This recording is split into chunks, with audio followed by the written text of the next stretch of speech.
Yo, I'm Bob. Into Marvel. Happen to be totally blind since birth. Talking about X-Men 97, Season 1, Episode 5, Remember It.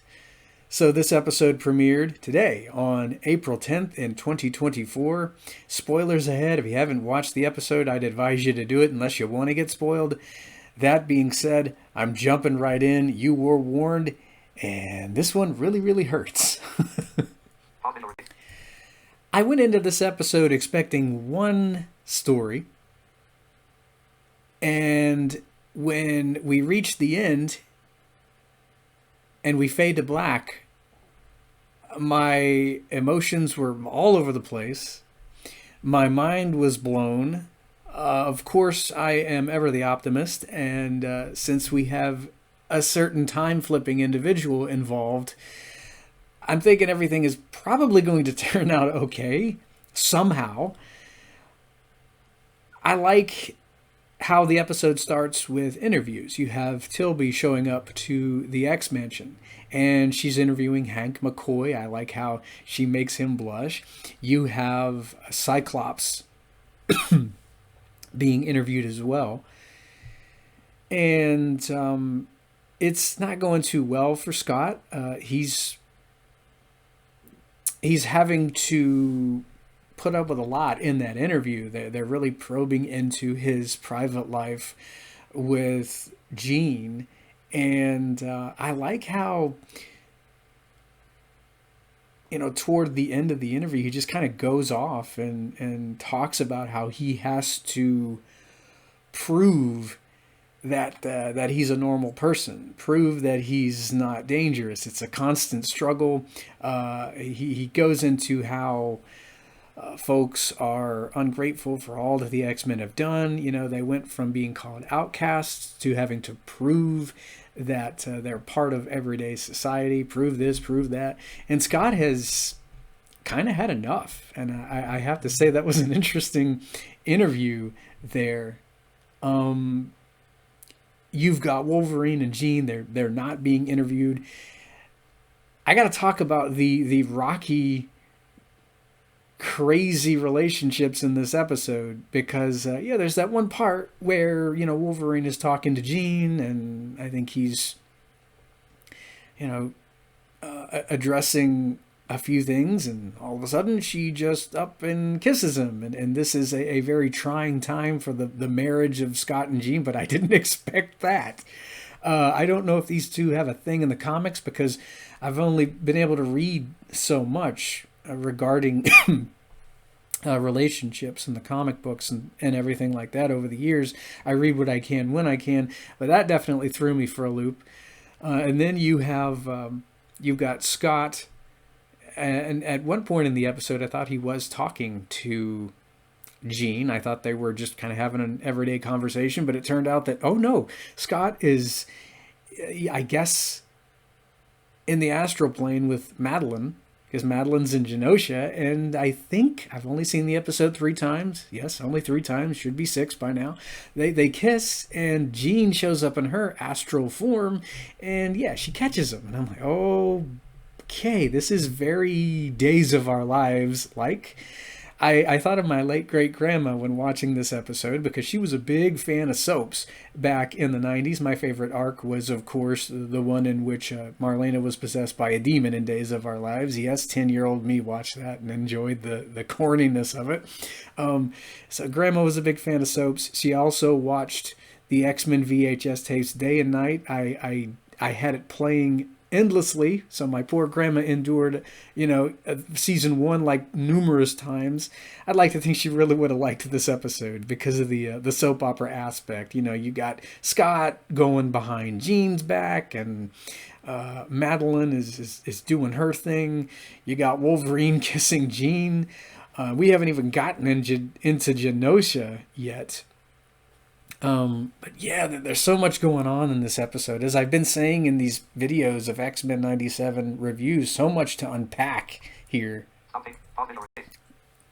I love the stuff with Genosha. You've got Rogue, Gambit, and Magneto. And Magneto has been summoned there because he is wanted to to be the leader of Genosha. You've got the Genosian Interim Council, and they want him as their poster child king, their poster boy king. And speaking of the Interim Council, it's awesome to see Emma Frost and Sebastian Shaw again. I don't like the fact that these two are on the council. The last time I saw these guys in this continuity, they were part of the inner circle of the Hellfire Club, and Sebastian did say that they were going to get their revenge on the X-Men.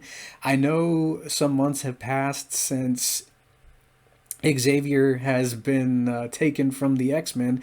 I don't know what has been going on in the X-Men97 comic book, but Sebastian, I don't like that he's on this council. Emma, she seems, I don't know, kind of okay. As for Sebastian Shaw's voice, this guy sounds very, very, very much like Travis Willingham. I don't know if that is who that is or not. Somebody on Wikipedia has put Todd Haberkern as voicing Sebastian, but to me it sounds 100% like Travis. I don't know that for sure, but when I heard that voice, I was like, oh, hey, it's Willingblam. I don't know that for sure, though, because it's, the same day as the episode has aired. But what a cool council scene there. I liked seeing Moira, and I think Banshee was there, too. Some of these guys weren't identified. I think Moira was identified by name. They identified Frost by name. I'm guessing Sebastian is there as well because the voice actor sounds very much like, Sebastian from the original animated series when we saw him in the Dark Phoenix saga. So a really interesting scene there. So yeah, with Rogue and Magneto, so they did have a thing in this continuity after Rogue had ran away from her dad and joined up with Mystique. Eric and Rogue had a thing, and so there's another relationship that got explored. It's a really big age difference, isn't it? I don't know how much of an age gap there is between Eric and Rogue there, but that was back when she was considerably younger, right? So I was like, oh, okay, I guess. I thought, oh, it was just a father-daughter kind of thing. There really wasn't anything there, but oh, yes, there was. Wow.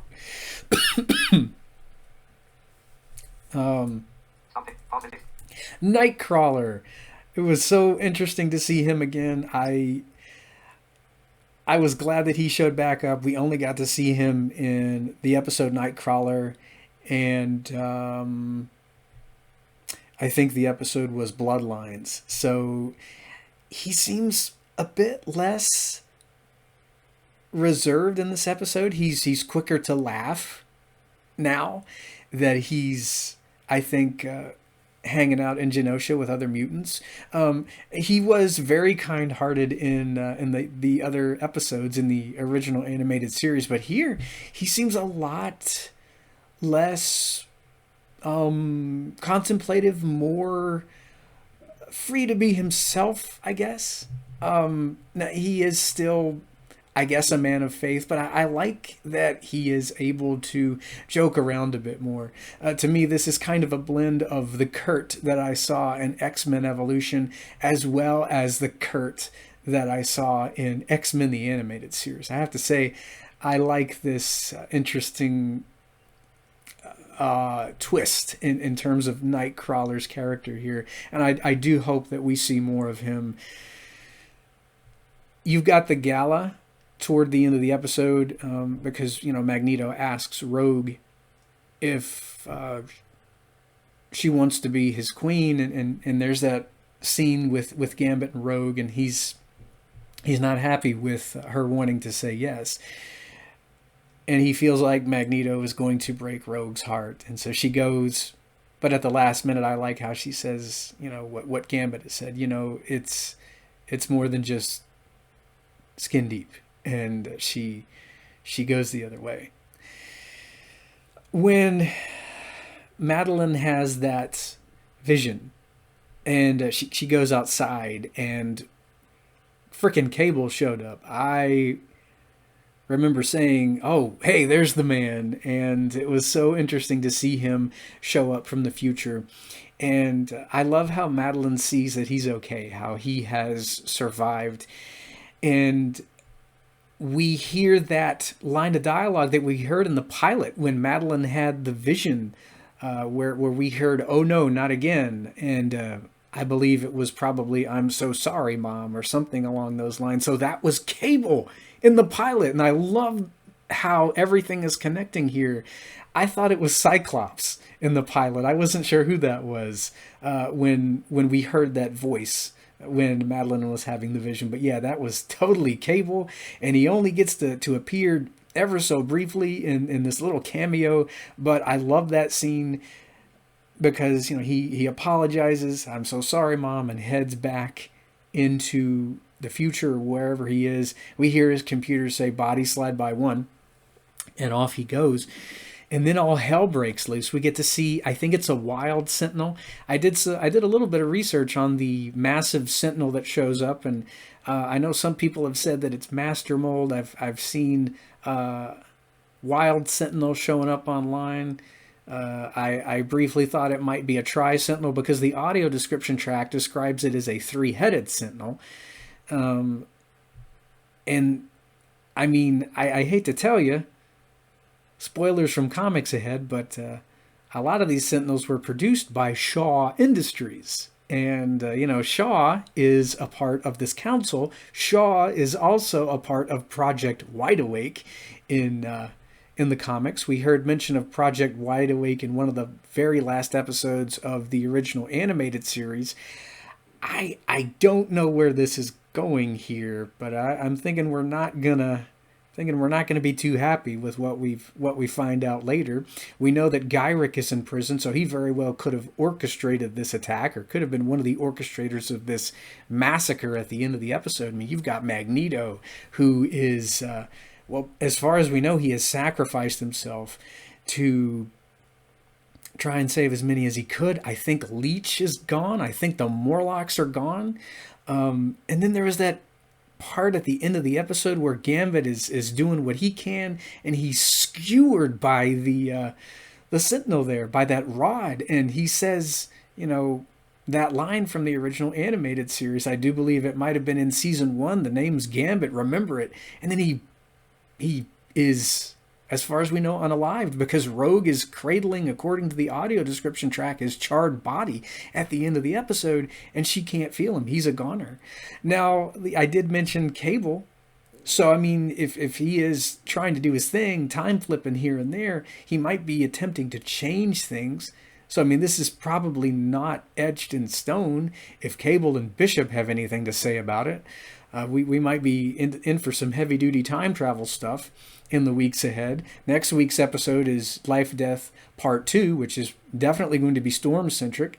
I wish we were getting 2, because the episode after that is called Bright Eyes, which is what Rogue called Cable in Season 2, Time Fugitives. I was thinking the title of this episode probably had something to do with Gambit, because it's a very memorable quote said by him in the original animated series. Yeah, he said it, and that was the last thing he said. This one, I really did enjoy it, but part of me wishes this show was bingeable, and part of me is glad that it isn't, because I don't know. I don't know if I can wait 2 weeks for the next twist of the snake in terms of what's going on with Genosha and the insane loss of life that we witnessed at the end of this episode. And since time travel is, going to be involved, I would imagine something gets changed at some point. I don't know how this is going to work out, but I think Gambit will probably be back, This was a very insane final 7 to 10 minutes of the episode. I'm probably missing stuff. I know there were some cameos in the episode. just isn't enough time for the AD track to describe all of the mutants that we saw on Genosha. I know that there was a hand making ice cream, and my first thought was Bobby, Iceman. I don't know if he does that with his powers or not, if he can make home-style ice cream or not, if that's kind of what he does, or if that was somebody else.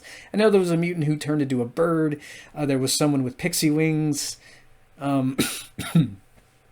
We do see this individual with the wings quite a few times in the episode.